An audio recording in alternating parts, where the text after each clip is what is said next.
Olá, meu irmão. Olá, meu amigo. Seja bem-vindo em mais um Conversando com o Ateu. Para hoje, nós veremos aqui sobre a confiabilidade da nossa Bíblia.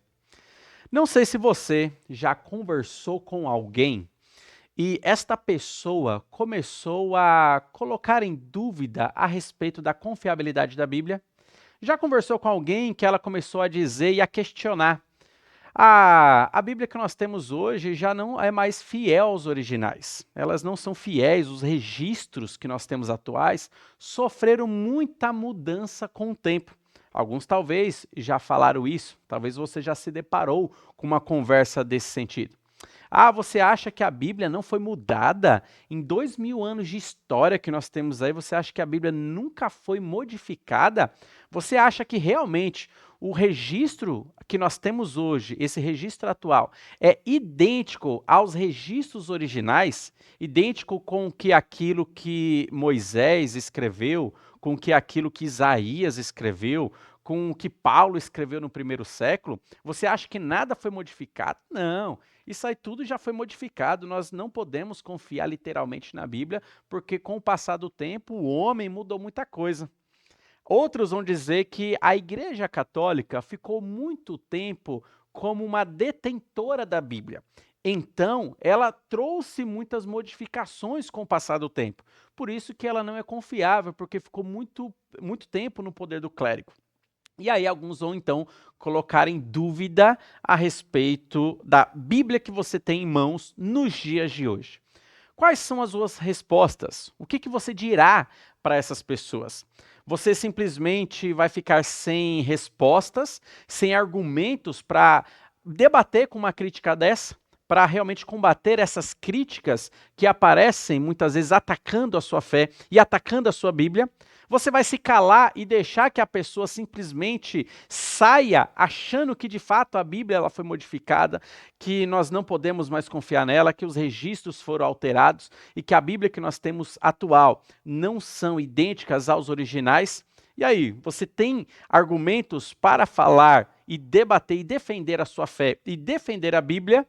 Eu quero que você hoje, na live de hoje, tenha de fato esses argumentos, que você saiba defender a sua Bíblia, que você saiba dessa maneira defender a sua fé e mostrar que você de fato tem uma fé racional, não um fideísmo, mas uma fé baseado em evidências. Eu quero que você tenha esses argumentos aí.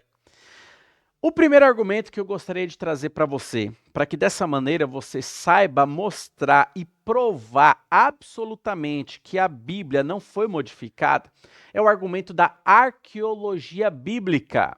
E aqui eu queria que você estudasse muito bem sobre arqueologia bíblica.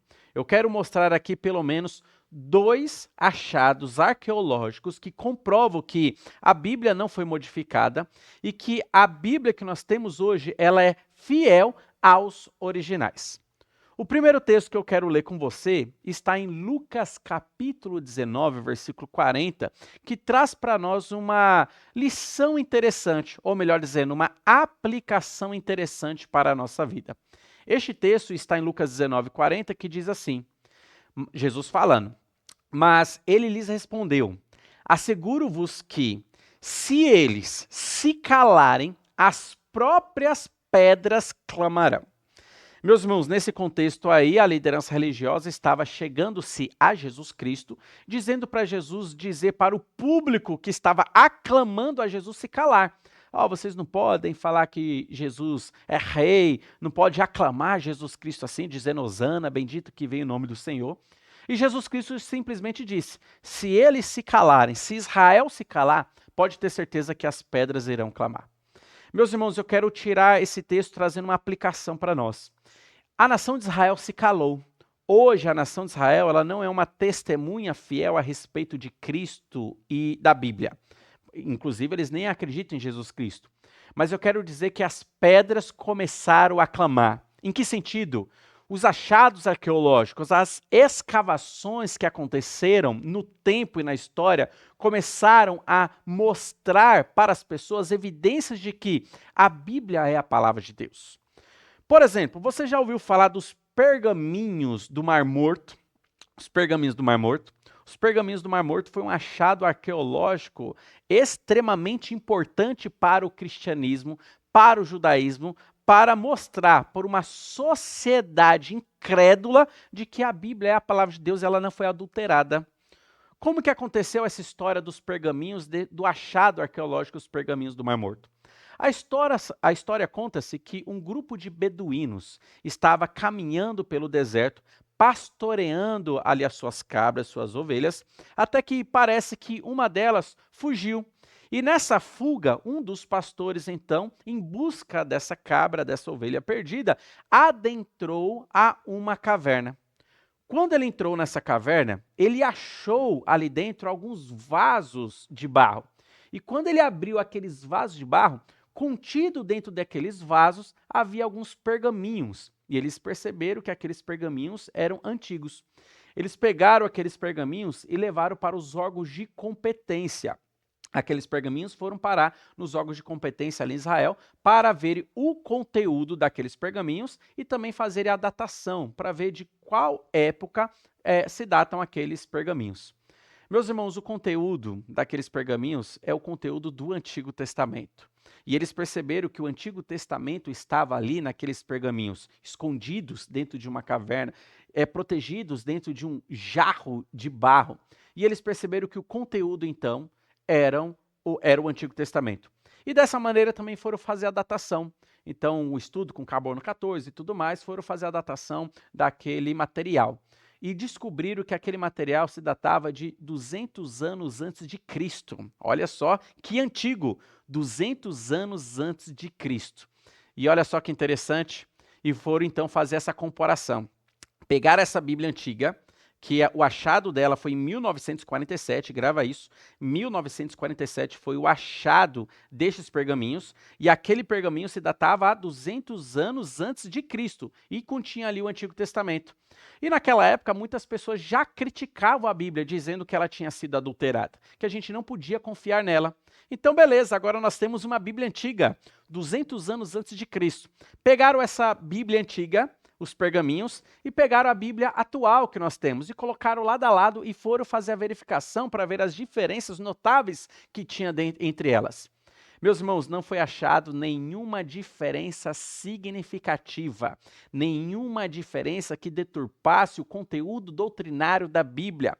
As poucas diferenças que tinham eram questões de como se fosse pontuação, questões a poucos de uma palavra aparecia, outra não, mas nenhuma diferença realmente significativa.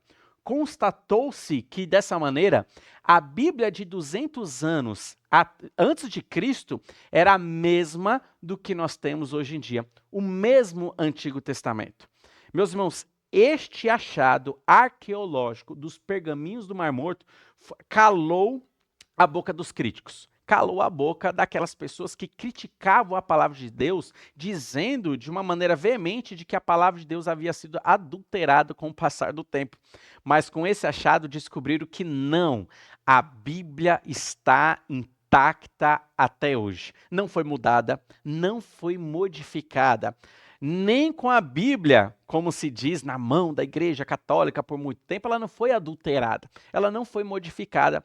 A Bíblia atual que nós temos hoje em dia é a mesma daquilo que Moisés escreveu, é a mesma daquilo que Paulo escreveu, é a mesma daquilo que Isaías escreveu. Não houve adulteração. Então é interessante que você conheça achados arqueológicos, porque eles são um argumento para mostrar e provar que a Bíblia que nós temos atual, ela não foi modificada com o tempo. Aí nós temos o primeiro achado arqueológico, os pergaminhos do Mar Morto, uma descoberta muito importante para o cristianismo, para o judaísmo, já que ela defende o Antigo Testamento, para a Bíblia. Então você pode gravar isso na mente, estudar mais arqueologia, porque é a partir dos estudos arqueológicos que as pedras estão clamando, estão falando a respeito da veracidade de Jesus Cristo e veracidade da Bíblia. Mas ainda um outro achado arqueológico. Eu quero falar aqui sobre a descoberta da existência do rei Sargão, que aconteceu em 1843. Foi um achado arqueológico. Como que se deu isso? A Bíblia, até então, era o único registro que falava da existência do rei Sargão com o seu povo. E esse registro está lá em Isaías capítulo 20, versículo 1, que eu lerei aqui para você. Isaías capítulo 20, versículo 1, e o seu contexto também, mas eu lerei somente o versículo 1, diz assim: No ano em que Tartã, enviado por Sargão, rei da Síria, veio a Asdod e a guerreou e a tomou. Até então, a Bíblia era o único registro, 1800 aí, era o único registro que falava da existência do rei Sargão. Então, muitos críticos se levantaram, dizendo: tá vendo? A Bíblia é uma história de conto de fadas, existem muitas invenções, porque esse tal de rei Sargão nunca existiu, nós não temos nenhum registro sobre a existência desse rei Sargão, só a Bíblia diz. Então, a Bíblia acaba sendo uma invenção de homens. E aí, meus irmãos, o que aconteceu? No ano de 1843, um arqueólogo francês chamado Paul-Émile Botta, ele fazendo escavações, ele achou o local do palácio do rei Sargão e o seu povo. Achou ali fragmentos e achados arqueológicos significativos provando a existência do rei Sargão. Um achado arqueológico que calou a boca dos críticos, pois eles se levantavam dizendo que a Bíblia era uma invenção e que só a Bíblia trazia essa informação, ou seja, ela não era confiável. Mas daí as pedras clamaram mais uma vez, e com o clamor das pedras, os críticos se calaram. Quando as pedras começaram a falar, os críticos contra a Bíblia começaram a fechar as suas bocas, porque perceberam que a Bíblia tinha razão. Meus irmãos, a gente está notando que não existem erros na Bíblia. Nós podemos notar que na Bíblia não se contém nenhum tipo de erro ou contradição. A Bíblia ela não é um livro científico, mas todas as vezes que a Bíblia fala sobre ciência, ela está certa. A Bíblia ela não é um livro para falar sobre geografia, por exemplo, ensinar sobre geografia. Mas todas as vezes que a Bíblia cita alguma coisa histórica ou geográfica, pode ter certeza que a Bíblia está certa. E até hoje, nenhum crítico conseguiu se levantar para desmentir a palavra de Deus. Muitas pessoas hoje e antigamente já se levantaram, mas nenhuma delas conseguiu realmente provar que a Bíblia estava certa. A Bíblia, meus irmãos e meus amigos, continua assentada no trono. Ela continua ali intacta, assentada no trono, intocável. E ninguém consegue destronar ela, ninguém consegue tirar ela dessa posição. A Bíblia, ela é o testemunho fiel sobre Deus, sobre a existência de Deus, sobre Jesus Cristo e toda a palavra de Deus que Ele quer comunicar com a gente. E os achados arqueológicos, eles são importantes para isso, para que você possa conversar com outras pessoas que estão atacando a sua fé e atacando a veracidade da Bíblia, e atacando a inerrância da Bíblia, atacando realmente que ela tinha sido modificada. Mas com isso você pode perceber com os achados arqueológicos que ela não foi modificada com o tempo. Aqui eu mostrei apenas 2 achados arqueológicos, mas eu quero deixar uma atividade para você fazer na sua casa. Você estudar achados arqueológicos. Você pode fazer isso através da internet, você tem muito materiais bons disponíveis na internet, através de livros, através de Bíblia arqueológica. Você pode adquirir uma Bíblia arqueológica e através dessa Bíblia existem conteúdos ali mostrando achados arqueológicos significativos para a Bíblia. Então você pode descobrir muitos achados arqueológicos. Você pode estudar sobre a Estela de Merempta, que fala a respeito já da existência da nação de Israel, do povo judeu, já na terra de Canaã, um achado que aconteceu lá no Egito e um registro extra-bíblico a respeito do povo de Israel, que estava ali no Egito. Então perceba que nós temos milhares de achados arqueológicos que podem corroborar para o seu estudo da palavra de Deus, tá bom? Então nós estamos vendo aqui que os achados arqueológicos, eles são algo importante para você estudar, que comprova que o Antigo Testamento, por exemplo, não foi modificado, não foi mudado, mas o que nós temos de conteúdo hoje é idêntico aos seus originais. Nada foi mudado, nada foi modificado. Então aqui eu deixei apenas 2 achados arqueológicos. Mas e a respeito do Novo Testamento? Talvez algumas pessoas podem criticar. Ah, mas e o Novo Testamento, será que ele também não foi mudado, não foi modificado? Ele foi escrito mais recente em comparação ao Antigo Testamento? Porque ele foi escrito ali no primeiro século. Será que nada foi mudado ou modificado? Eu quero trazer um dado importante para você e para que você comece a memorizar isso também. Eu não sei se você sabia, mas só no grego, só na língua grega, nós temos 5.800 cópias e fragmentos do Novo Testamento. Isso só na língua grega, e antiga.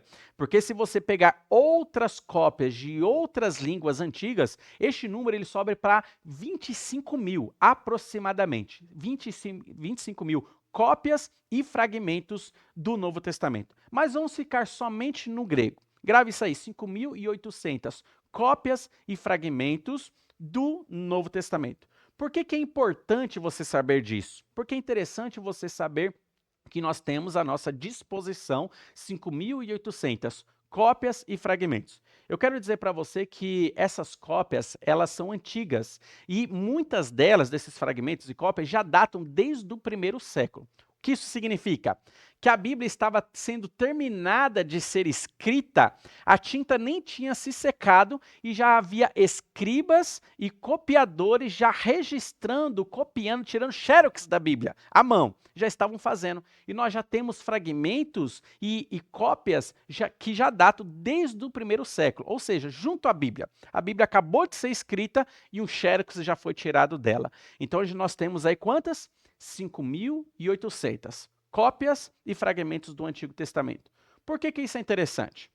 Muitas pessoas hoje, como eu já mencionei para você, elas se levantam criticando a respeito do conteúdo da Bíblia e do Novo Testamento também. Será que foi mudado? Será que foi modificado? E simplesmente jogam as suas dúvidas e ficam por aí.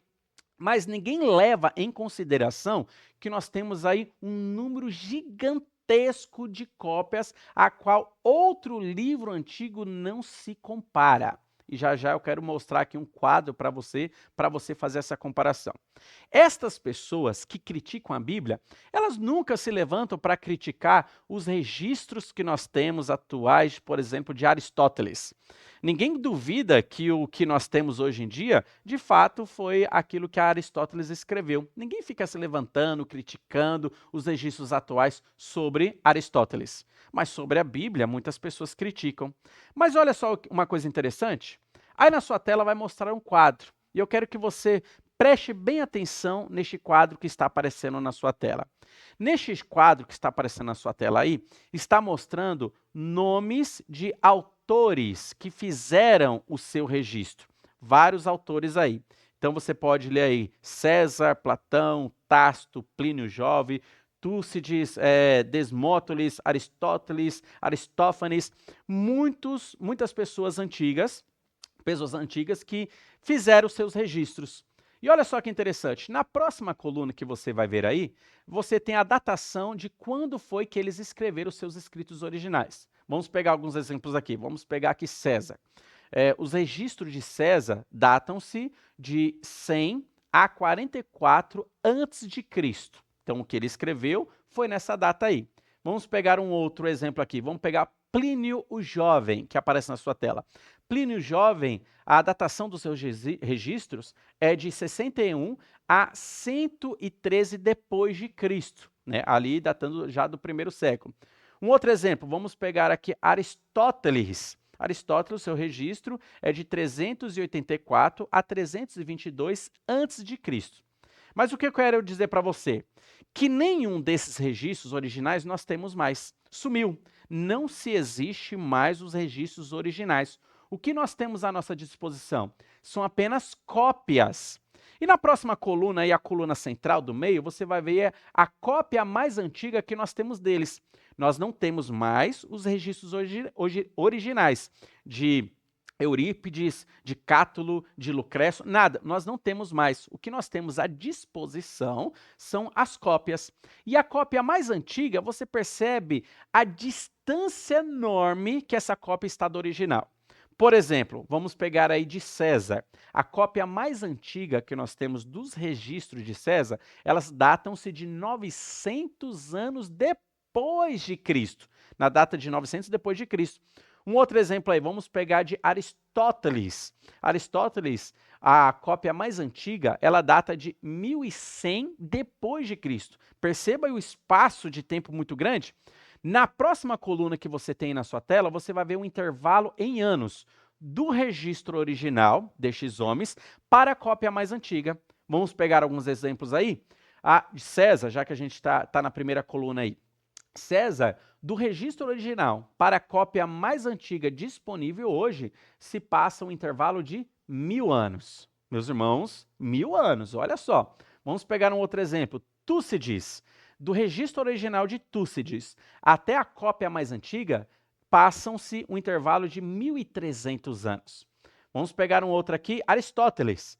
Do registro original de Aristóteles para a cópia mais antiga, é um espaçamento de um intervalo de 1400 anos. E vamos para uma outra coisa mais significativa ainda. Quantas cópias nós temos desses registros? Você vai perceber que o número é muito baixo comparado com a Bíblia. Os registros de César, por exemplo, quantos números de cópias nós temos? Apenas 10. Apenas 10 cópias aqui de César. Vamos pegar aí de Aristóteles, nós temos apenas 49. Você pode ver, por exemplo, Eurípides. Eurípides é o que tem 200 cópias. Eurípides junto com Desmóstenes são os que têm mais cópias. Meus irmãos, mas nenhum desses escritos, desses autores, desses registros, eles chegam ao pé da Bíblia. Perceba muito bem como que as pessoas elas criticam a Bíblia, mas não criticam esses registros. Elas não duvidam desses registros e da autenticidade desses registros, mas quanto a Bíblia critica. E a Bíblia ganha de lavada em conteúdo informacional de todos esses registros. Perceba quantas cópias nós temos da Bíblia? 5.800 cópias e fragmentos. 5.800. E qual a datação? Muitos já datam desde o primeiro século. A tinta da Bíblia nem tinha secado e já tinha cópia sendo produzida. Mas mesmo assim, as pessoas criticam a Bíblia, mas não criticam, por exemplo, esses registros históricos que são importantes. Não tem-se uma crítica sendo levantada. E por que isso é importante saber disso? Por que é importante nós sabermos desses números de cópias que nós temos? Quero trazer um exemplo para você aqui. Vamos imaginar que numa sala de aula tenha 100 alunos e a professora ela escreveu todo o conteúdo na lousa e falou para os alunos copiarem. E todos os alunos ali copiaram, 100 alunos eles copiaram. E aí o que a professora fez depois que todo mundo copiou? Ela pegou o apagador e chegou e apagou todo o conteúdo da lousa. Mas daí Joãozinho, ele chegou atrasado na aula. Ele chegou e assentou ali na sua carteira e a professora já tinha apagado o conteúdo da lousa. O que ele deveria fazer? E foi o que ele fez.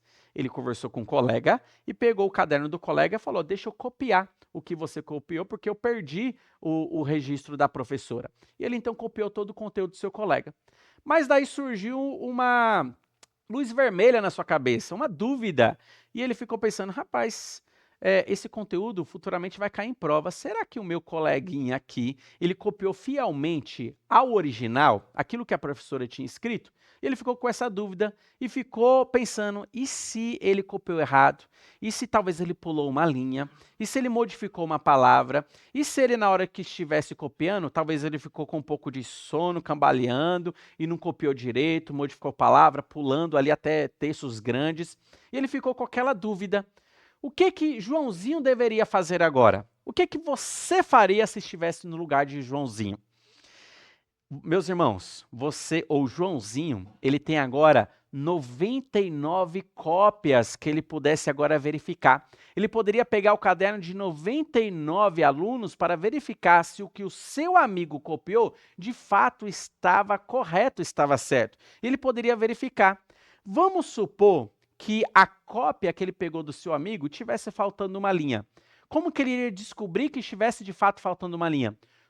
Verificando as outras 99 cópias. Se ele olhasse as outras 99 e todas tivessem uma informação a mais, e só do seu amiguinho não tinha aquela informação, era lógico que ele ia chegar à conclusão de que o seu amigo pulou uma linha. Ele não copiou aquele registro, porque as outras 99 tinham aquele registro. Era improvável que o seu amiguinho tivesse acertado e todos os outros tivessem errado na cópia. Perceba o que é interessante aqui.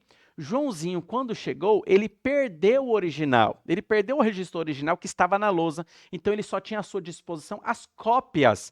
E as cópias poderiam mostrar, se ele verificasse, o conteúdo exato daquilo que a professora passou na lousa. Meus irmãos, da mesma maneira, hoje nós não temos mais o original da Bíblia. Nós não temos mais aquilo que Moisés escreveu. Nós não temos mais os pergaminhos que Paulo de fato escreveu, que João escreveu, que Pedro escreveu, que Isaías escreveu. Nós não temos mais o registro original. A lousa foi apagada, o registro original sumiu. O que nós temos à nossa disposição?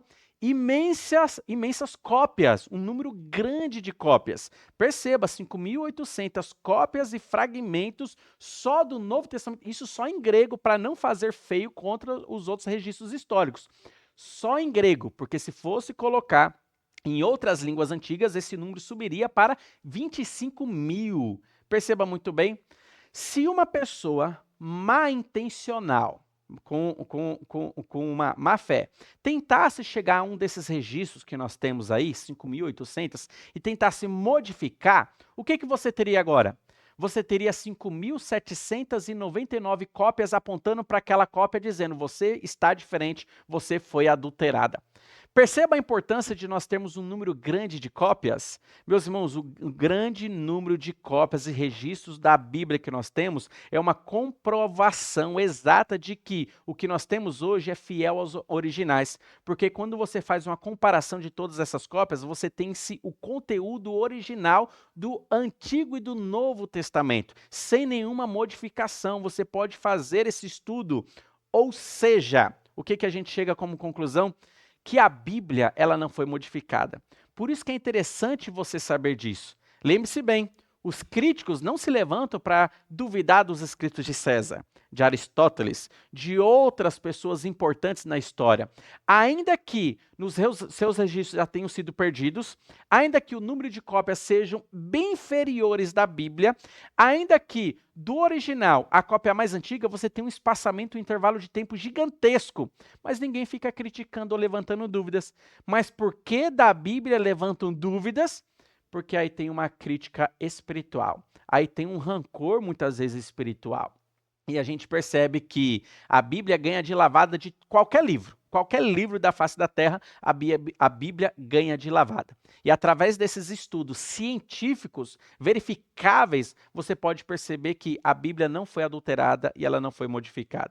Meus irmãos, não dá para debater contra esse argumento. Não dá para se levantar questionamentos contra este argumento, porque os registros que nós temos, as cópias que nós temos, elas mostram claramente para nós, sem sombras de dúvida, de que a Bíblia ela não foi modificada com o tempo. Qual é a conclusão que nós chegamos então?